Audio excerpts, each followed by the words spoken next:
Hello everyone. If it's your first time to the channel, welcome, and if it's not, welcome back. For today's video, we're going to be playtesting with Belo Betty in set 5. For those of you that may not know, Belo Betty's effect is you can discard one Revolutionary Army type card from your hand, and you can give up to 3 of your Revolutionary Army or cards with trigger plus 3,000 power for this turn. So it's a very aggressive deck. Um, but the most important thing about Belo Betty is you have to know when to actually go in. If you just kind of waste your resources and just attack at all times, your opponent's going to be able to either starve you of your resources or kind of kill off all of your characters. So what you really want to do is kind of set up like a big push and then just kind of KO them in one turn. For the deck profile, I'm running 3 of the Inazuma. This one on this character, if you have a character that has 7,000 or more power, gains rush. But there's times where it can be a little dead in your hand, because your best combo is to be able to play him off of Ivankov. But if not, and you just kind of play him down, then you still have to add on to him to make him a viable attacker. And so 3 I've found is good enough. For some of your other Revolutionary Army ones, you definitely want to keep them at 4. I'm running 4 Ivankov, 4 Karasu, 4 Koala, 4 Kuma, 4 Betty, and 4 of the Lindbergh. And then I'm running 3 of the Morley. So we'll go through them one by one. The Ivankov, if it has 7,000 or more power, lets you play another one from your hand. The Karasu on play immediately gives up to one of your opponent's leaders or characters minus 1,000 power for the turn. So you use this to drain your opponent of more resources, lowering your opponent's leader. We're running 4 of the Koala. It's a 2K counter, and then on play you can give one of your opponent's characters minus 3,000 for the turn. So a lot of times I'll just play her early if I don't have anything else to play on my 2 Dawn turn. Um, or you can pair her nicely with the Kuma, which on play KOs an opponent's character with power of 2,000 or less. So on 4 Dawn, there's times where you can play your Koala if they played something on 3, and then use your Kuma to get rid of it. Playing 4 of the Betty is just a 1-drop searcher. 4 of the Lindbergh, which when attacking, if it has 7,000 or more power, you can KO one of your opponent's characters with 3,000 power or less. So a lot of times it's just like your opponent's searchers or maybe like a small blocker if they have one. And then I'm running 3 of the Morley, which if it has 7,000 power or more, your opponent can't block. It doesn't have any counter though, so that's why I've kind of reduced the number a little bit. And then those are all the Revolutionary Army characters that I'm running. And then the Kuma, the Morley, and the Lindbergh all trigger out of life. And then and then I'm running 3 of the event, which it's 3 Dawn, so it is a little costly, and it only bumps you up plus 3,000. But then you can play a Revolutionary Army type character with 5,000 power or less from your hand. So there's times where I just kind of it is a Revolutionary Army card though, so you can discard it for leader ability, which I do more often than not. But there are times where it can come in clutch. And then outside of that, I'm running a lot of the trigger yellows. So 2 Cracker, which I mean, it's just really good for pressure. Like just if you have less life than your opponent, you Dawn -1, and then you can leader ability, and then you can easily bump them up to 10k. Just 1 Dawn plus leader ability puts him at 10k if you're less life than your opponent, and then he gains double attack. 2 Smoothie. There's times where like your opponent may try to starve you of resources, so this is a card that can help you get some cards from your hand, and just add a little bit of that extra pressure. I'm running 2 Beige just because I mean it's 2K counter, and there's times where it can win you the game just by stopping an opponent's attack. Running 3 of the Sanji. It's a blocker, and you can trigger it out of life. I'm trying out the Moscato. Um, I don't fully know how I feel about this card yet, but there's a lot of yellow in the meta right now because Enel just won the recent tournament. Katakuri is still very popular, and so this just has banish and it can trigger out of life. So I kind of use it more so when I'm playing against yellow because it makes it to where they have to counter it, and so you're taking cards out of their hand. 4 of the Satori, it's a 2K counter, and it can trigger out of life. And then the last card that I'm running is 200 million volts Amaru. It for 2 Dawn, if my opponent has 1 life or less, or less, I can rest it to 4 cost or less blocker and then give something plus 3,000. So it just helps for that final push. It also it does have a trigger where you can trash 2 cards from your hand and then you can add a new life, and so that can definitely help save you. Because there are times where you have to set up board, and so it allows your and then you're running out of resources. You don't keep a lot of cards in hand, so your opponent can kind of kill you fairly easily sometimes, and so that can kind of be a nice little trigger to help. So there's the deck profile. Let's go ahead and get into some gameplay. All right. And for our first matchup, we're going to be playing against the new, well, I guess it's not new now that set 5 is out, but the starter deck Luffy. He did choose to go first. I'm going second. This hand we'll keep. We have a searcher that we can play. We'll just go ahead and play the searcher and get the Karasu immediately. I kept this hand just because, like I said, I had a searcher and then I had a good bit of revolutionary army targets. I go to 4 Dawn here. He swings for 8, which we're always going to take, and we're hoping for a trigger. And I mean, we're always just going to play any trigger. We want as many characters on board as we can. So there are 2 things that I can do here. I can either play the Morley, or I can play a Karasu. Both allow me to still swing, but I think I'm going to go with the Karasu, and I'll just swing 5. See, this is an opportunity, right, where I could pitch a card and swing 5/5 at my leader and just play very aggressive, which I'm kind of contemplating, but I might go one more turn. I might just wait one more turn, and then next turn I can go really big.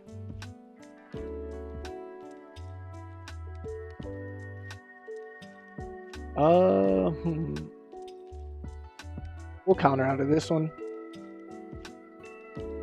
He's probably gonna play John Bart and then pass. Okay, so this is an example of when the Inazuma isn't always the best, right? So I can play the Ivankov, give it 2 Dawn to play the Inazuma, but then I would bump up these 3, right? I would swing here first to lower him to 5, and then I can swing 5, 5, 5, but then you see the Inazuma itself can't actually attack. Or instead of I guess instead of like bumping up one of these 2, I could bump up the Inazuma instead, and I can swing 7. That probably is better. So it'd be 5, 5, 7, 8. Kind of like that. Yeah, I kind of like that. So we're gonna go ahead and do that. So we'll go here.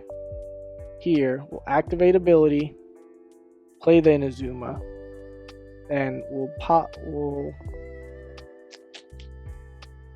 Morley has no counter. I might need characters eventually. Well, let's just get rid of the Morley. We'll do the Inazuma, the Karasu, and the Kuma, and then we'll swing 8 and lower the opponent to 5. And then we'll go 5 here. You're gonna have to give me a card. We'll go 5 here. You're gonna have to give me a card. And then we'll go 7 at 5. Could Rad Beam? Oh, Pete decides to take. Okay. And so here, my opponent goes to 9. He could play Newgate. He could play Newgate. What else could he do for 9? I mean, he could play a Kid and then swing 9. Swings at the Karasu, which is definitely the right play. I can't save it, unfortunately. So we'll just let it go. And then if he swings 5 at the Inazuma, we'll save. But he swung 5 here, so we will leave now. He can't kill me next turn. I could use leader again. I could use leader again and bump up these 3. I mean, yeah, I think that's just the play, right? So we'll trash here, we'll bump all of these up, and we'll go 5 here. Let's see if he wants to save it. Give me some more cards. He should just let it go. Yeah, okay. And then, so this is at 7. We'll tag 1 here.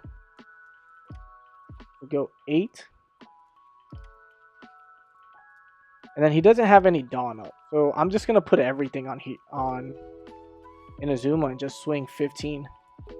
3 Dawn is a little pricey to yeah, and there we go. That's a GG. So Luffy a lot of times doesn't have a lot of counter. And so yeah, just kind of went for it and we took that one. That's a GG, boys. All right, and for the second match, we have a game against Sakazuki. I'm gonna go second.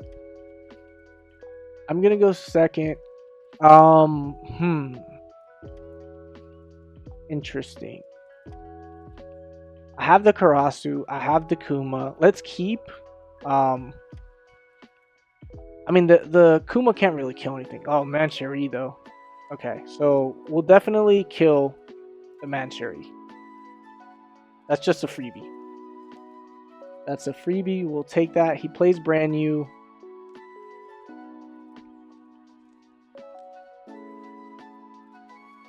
Now, in this matchup, because he's going to get rid of my resources anyway, I'm just going to play it as aggro as I can go.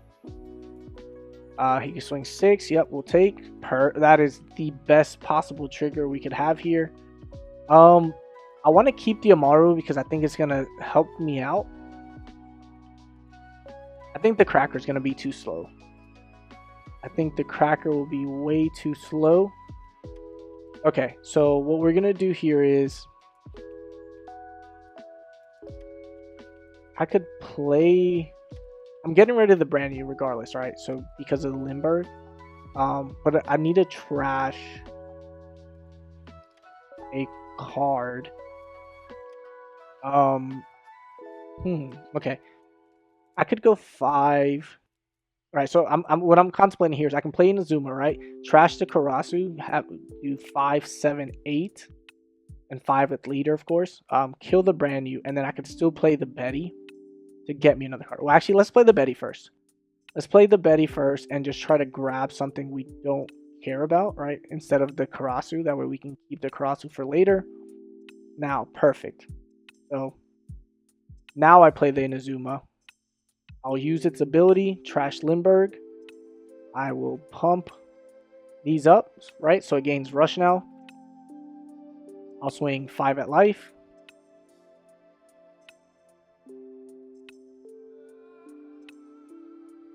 And this is where even if my opponent, he's only going to 5. He's going to 5 Dawn, right? So he can Great Eruption.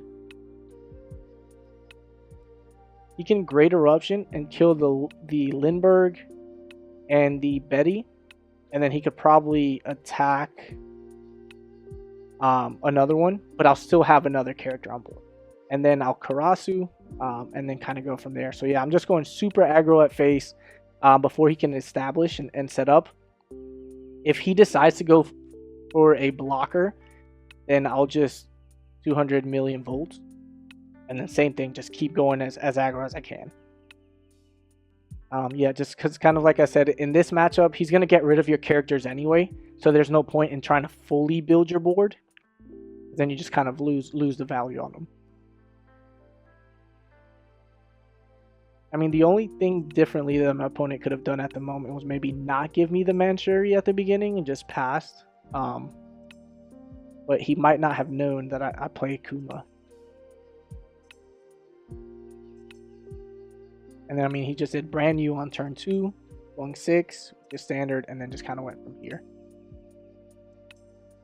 He could play a Borsalino and swing for 6, and he just gives it up, boys. Yeah, so that is the one That is the one negative of Sakazuki. There's times where you just don't have any counter. He said lucky. Sure. I mean, we'll give him the rematch. We'll give him the rematch, and he'll get to choose, and we'll just kind of go from there. He decided to go second. Second, right? So we'll just keep. Yeah, because I mean, I have the Betty. I don't really want to Betty. Let's Betty. Let's just Betty. Let's see what we get out of the Betty. Lindbergh's pretty good. 2K counter and Kuma. Then I'm gonna keep the Kuma. Because I can use the Kuma to get rid of his Rebecca eventually. And it'll always be like in the back of his mind. He can't swing here. And so I'm just gonna go. He does have the brand. Because of he has a brand new. He drew a Hina and then cycled her. Because he has a brand new, his Lucci's automatically live. So there's no point in me playing a character down, because then he can just Lucci the character. So I'm just gonna go 8F8. And then once I can start playing multiple characters at a time, then I'll kind of go into them. But at the moment, like, his best play would be playing Borsellino, maybe playing a Kuzan, or he could Hellhound, right, and then go 6-7, or play another brand new, right, and go 5 and 6, and then with another brand new. He goes 6. I'm always gonna take, and then we do get a trigger. I don't think I'm gonna need. No, we're gonna get rid of the Morley. We're gonna get rid of the Morley. He can't get rid of the Satori now because it's a 5 cost. There's just no way.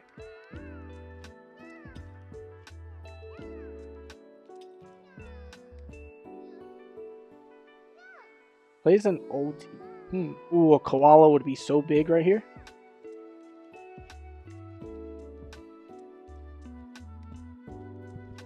Koala would be really nice. No. Okay, so what can we do here? I can Ivankov, play the Karasu off the Ivankov, lower him to 4, and then go 5, 6, 8. I think that's the play here.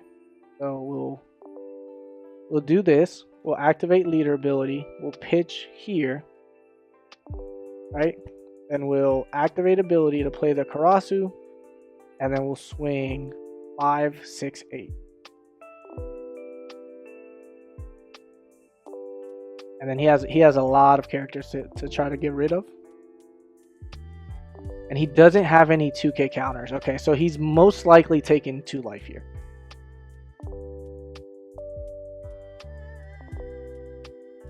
And we just pass. Okay, so we have him down to 1 life already. He's only at 6 Dawn. He does have a lot of cards in hand. But like I said, that's the issue with Sakazuki, is there's a lot of games where you just don't have a lot of counter in hand. I happened to play at my locals this past Friday, and I had 8 or 9 cards in hand, and I had 0K counter. And so I was able to draw into a Borsellino and then play the Borsellino and kind of stall until I could keep cycling my hand and gain a little bit more counter. But if you play an aggro deck and you're playing against Sakazuki, like, you just have to go as aggressive as you can go. If they're able to recover, they're able to recover. But if you play slow, then I mean they're definitely going to outpace you. Just between Rebecca and Rebecca herself, Mancheri towards the end, right, can help them get a lot more resources. And so Ivankov is really key in this matchup because it allows you to play 2 characters at a time, which is what you want to do. You want to go as wide as you can. It activates Great Eruption on my Ivankov, so it's down to 2. He could play Lucci here, KO the Ivankov and the Betty, or he can swing with the ulti and just bottom deck the Ivankov. But if he does have the Lucci here, like I said, he can kill the Ivankov, he can kill the Betty.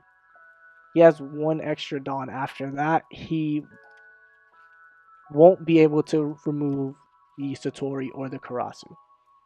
Because he'd need another Great Eruption for the Karasu. The Betty's dying, right? There's nothing I can do about the Betty. He's dead. Here. So he could swing 5 at the Betty. But I'm definitely... He could also have... He could have the 2-cost event. What do I want to do here? I really want to keep this Kuma. If he plays Lucci, which if he had Lucci, he would have played it already, I think. He's probably going to go for Borsellino, which puts it at 5-5. So let's pray. I'm getting rid of the Karasu. I know. It's probably not the best play, but characters on board are more important than characters in hand. And then if he plays the Rebecca here, then I have the Kuma.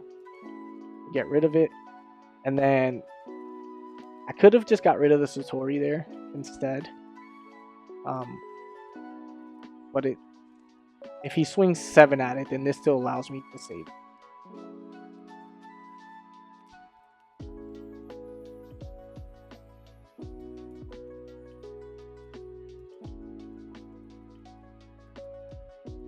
Now my opponent's thinking here. He could go 5-7 at the... Which if he puts 2 Dawn on the brand new, then I'm just going to let it go.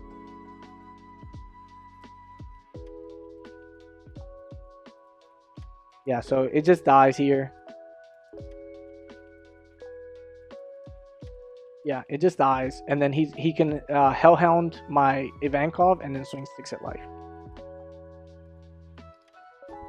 Yep. Which I'm going to take. Hoping for a trigger.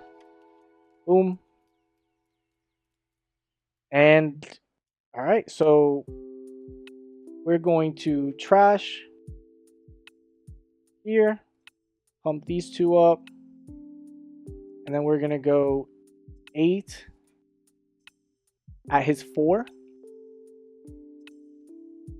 He has to give me 3 cards here.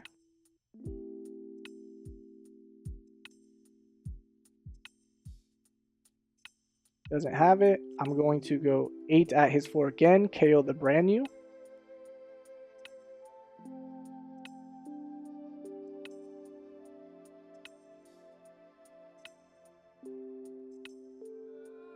And this should be game. I mean, because either way, I'm going 13, right? Because I'm going to use here. Give her +3. And attack for 13 at his 4. And that is a GG. Yeah, so like I said, in this matchup, you just have to go full aggro. Full aggro. Don't give him time to set up. Just smack him in the face as quickly and as hard as you can. And then that's it. Yeah. That's a GG to my opponent. Okay, and for our final matchup, we have a game against Enel. I'm going to go second.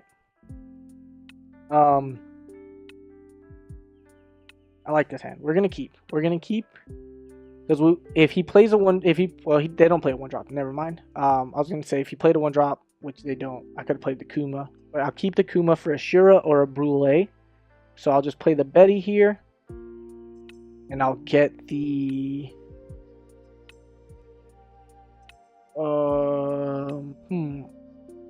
we'll play the Ivankov. Play the Ivankov, and then we'll go from there. Now I'm torn between either playing the Moscato or playing the Ivankov. He does swing a 6. We're going to take all day, every day. Plays the Shura.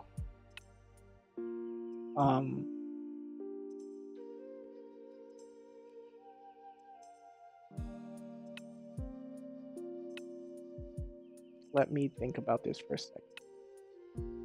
What do I want to do here? I think it's too early to play the Ivankov. I could just play the Karasu. I could play the Karasu and then just swing for 5 at his 4. I think that's the play. Because he can't Gadatsu anymore since he swung. And then next turn, I could have done leader. I could have, or not, I could have done Ivankov, done leader. We'll take that trigger. I'm not going to need 2 Ivankov, so I'll just go here.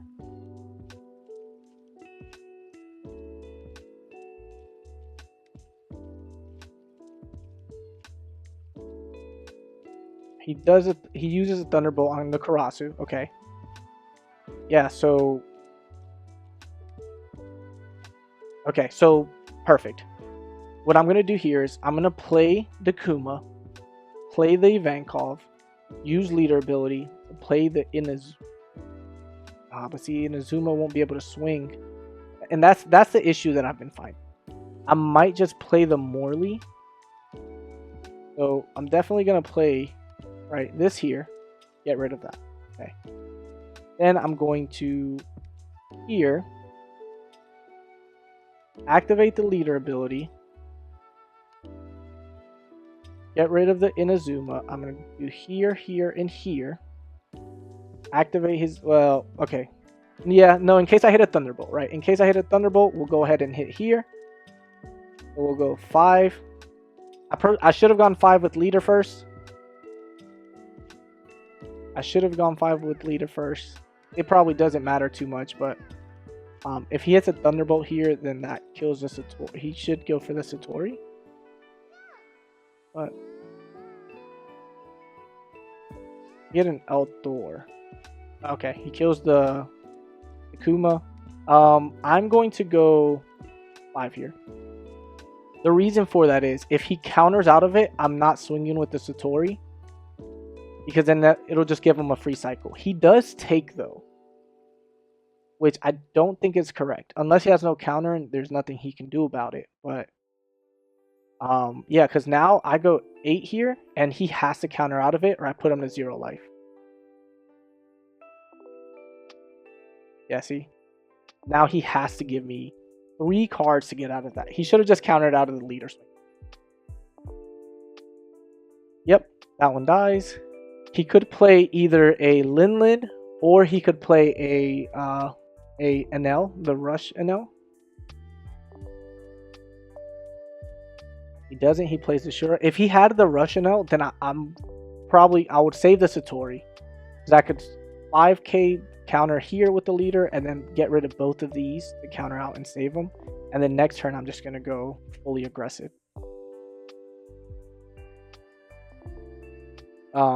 It would be nice to draw a Revolutionary card.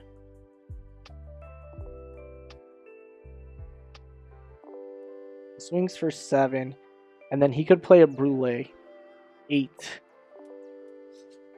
I said I would save, didn't I? I think I have to. And then pray I get a Revolutionary card here. Oh. Yeah, I think I just go for it. Right. Go here, here, here. And so first we'll go 9.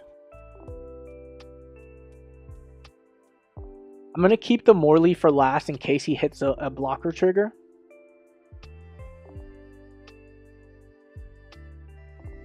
I can do 9, 9, 9, and that leaves me with 5, and then still 10 with leader.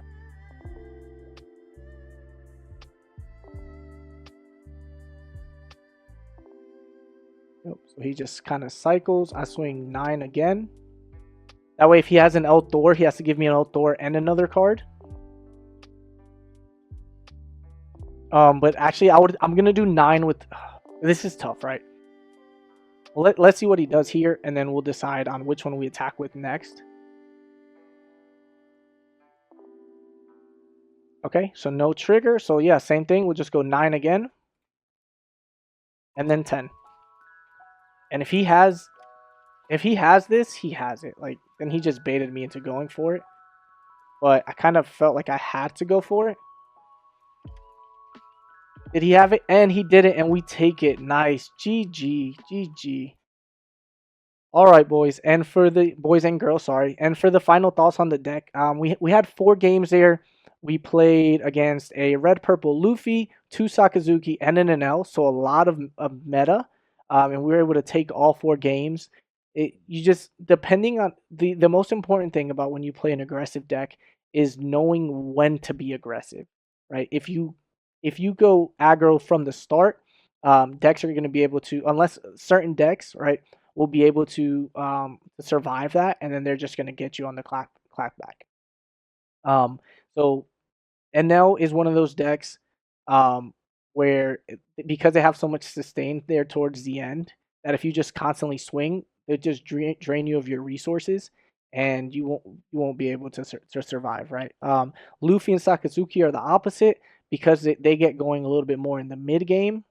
Then you want to be as aggressive as possible to get them as low as possible because they don't always have a lot of counter in hand. But with that, yeah, the deck performed the way I wanted it to.